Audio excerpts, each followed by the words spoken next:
start, with the Western Transvaal mealie-lands having recently been blessed with more than their share of rain. The maize fields are all in fine shape and the farmers are smiling. The roads, however, have literally taken a pounding, making the expected route the roughest in years. All the pans and dams are full to overflowing and huge open areas lie deep underwater. Once again, it's space frames versus trucks, with conditions being the deciding factor. With a new racing season comes the driver and sponsor changes. Philip Malone joins Richard Leake, replacing Tony Pond in the works Toyota Land Cruiser.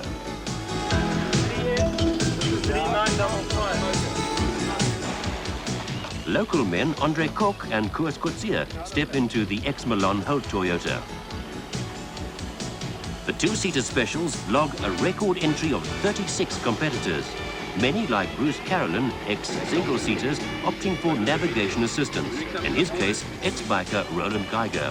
4 entries from Southwest Africa, all looking for national points. Hilton Beattie moves from Yamaha to KTM in the 250cc class. His ex-teammate, now rival Alfie Cox, is on a Kawasaki. Willie Ireland rides against Kevin Tevitt, both on KTMs, and Jeremy Davies, now Kawasaki, in a bid for the 500cc class. 3 sidecar configurations have entered, but this tough 500-kilometer race takes easy odds against these jokers. Let's have a look at the route. From Leopon, the long 450-kilometer section runs in a clockwise direction to Setlagoli, Lochacheng and the dry northern part to the service point, swinging south, Heathview and finally the finish. To determine the starting order, an 80-kilometer dash through the mealies gives the competitors a taste of what lies ahead. Class by class, vehicle by vehicle, the Leopon headquarters empties as the off-roaders head for the mud. The 4-wheel drive vehicles have both mechanical and psychological advantages. As Philip Malone and Richard Leake get down to business, they must feel only pity for the open cars in these conditions.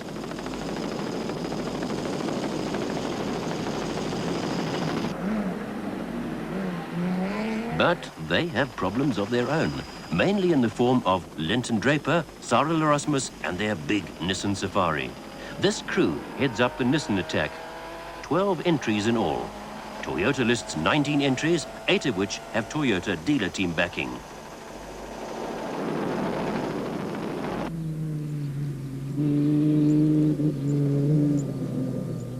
As expected, road conditions are bad.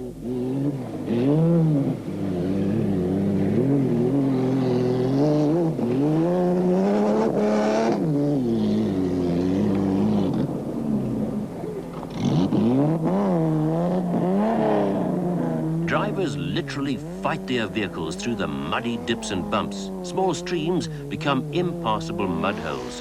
Vehicles with only 2-wheel drive and limited power under bonnet soon fall victim and can be seen across the countryside up to their chassis in mud.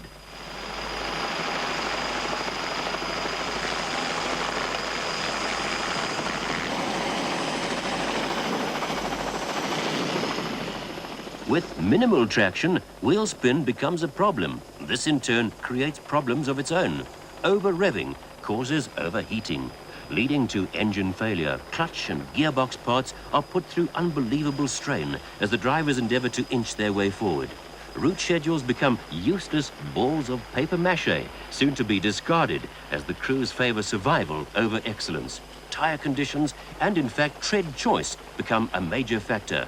This choice is not easy, as both wet and dry conditions are expected.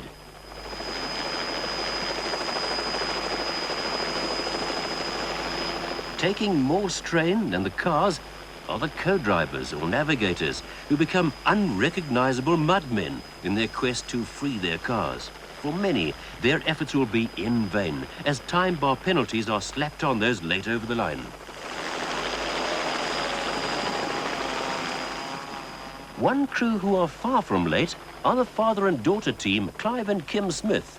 They are in one of the 2 Lada Nivas entered. Having completed racing section 1, Clive has every right to sound optimistic.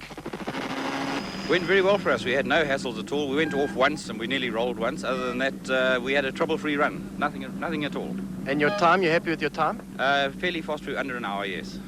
Now tell us a bit about the larder. It's a bit of an unusual car. It comes from Russia, they say. Tell us a bit about that. It's actually imported from Europe.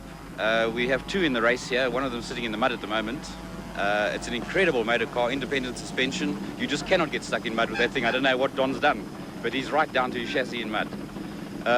Plus we put in a bigger motor than the standard motor. It's now a 2-litre, going very well. Now Kim, you navigate for your dad. Tell us a bit about it. Do you enjoy it? Obviously you do, but do you have any problems out there? No, not at all. I love it. I honestly do, and it's different. I mean, no one else does it. Now you're 16 years old and you're still at school. Do your friends give you any hassles with that? Do your teachers comment about it? Well, no, my friends are very encouraging, and the teachers are encouraging, and like the headmaster is so encouraging. He doesn't mind me taking off school to rally, and you know, everyone's encouraging about it.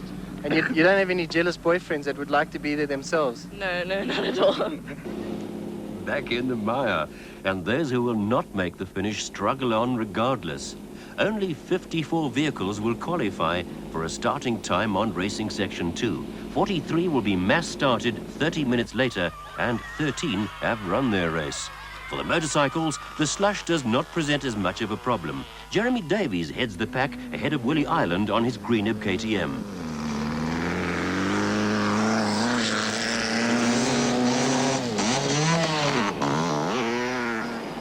Jeremy, on the Drivelines Kawasaki, sets a cracking pace, but nobody knows better than Jeremy himself just how forbidding the competition really is.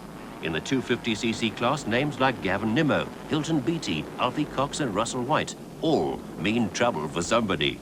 All the top riders have big backing and even bigger expectations. Davies knocks 10 minutes off the best car time and gives himself just over a minute on second fastest Ireland.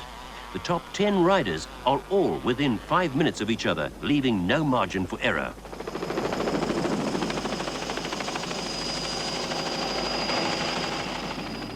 For the vehicles, conditions and expertise played a major factor in the results. Milan and Draper lead the field, but in his effort, Milan over-revved his Land Cruiser, blowing a cylinder head gasket in the process. The Toyota finished Section 1 with no problems, but the repair work took longer than the allowed time. And for arriving late at the impound, Milan and Leek picked up an hour's penalty, making their task on Racing Section 2 almost impossible. For all, it had been a taste of what was to come. Only tomorrow will be 5 times further. Dawn and the start of Racing Section 2. Milan drives off into the still dark morning. In order to take the honours, he must win this race by 1 hour. For the Toyota, it's all or nothing from the start. 40 kilometres out, and the leading 6 cars race single file through the bush. Obviously absent is the Land Cruiser, reported to be parked on the side of the road with damaged front suspension. While trying too hard, Milan has blown the Toyota's chances.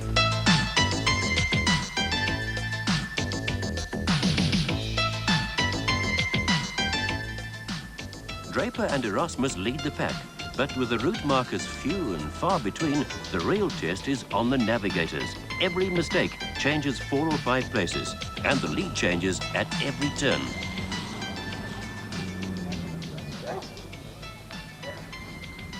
At Setlagole, Saki Kukumur and Frick Fourie lead in their hybrid VW Beetle.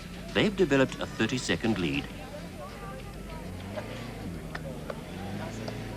Again, navigation and luck play their part. As the Beetle cautiously enters the river, Frick gives Saki the wrong option.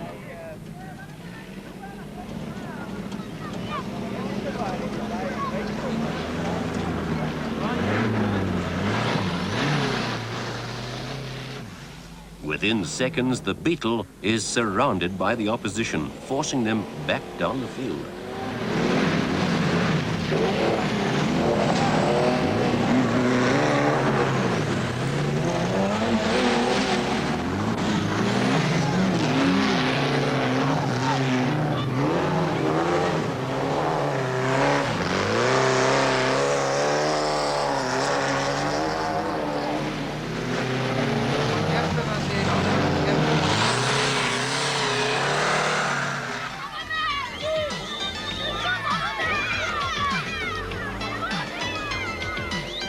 Linton retakes the lead, powering the safari over the bumps and through the water. Klaus Degener is ever present, and being in a single-seater, this follow-the-leader situation suits him just fine. Brother Gert Degener, along with Till Hannemann in the Range Rover, form part of the crowd. The Range Rover took a bashing when sideswiped by Draper as he reversed the Nissan out of a donga. There's no love lost between the competitors as they struggle for the lead, and at every opportunity, places are won or lost.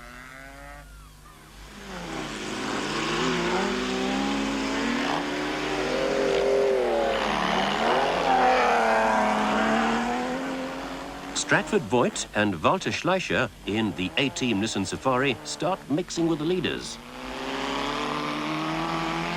A puncture for Draper and Erasmus sees the Nissan grounded, and the rest of the pack disappear over the horizon.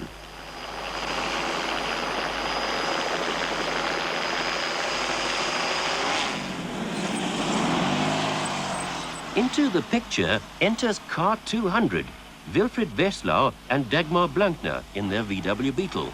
This Lesotho-based team will have to drive hard in order to catch and keep the leaders in sight. The bike boys wait nervously for their starting orders. The cars, however, have entered the most rain-soaked area of the route, and Voigt, in his A-Team Safari, lead a cautious group of vehicles through the slush. The Beetle of Westlau and Blankner are up with a bunch, as is Obut Carolyn, driving his brother's Class 9 single-seater special. At 8 a.m. on the dot, Davies, the first bike to be released, enters the section. Ahead lie 450 kilometers of back-breaking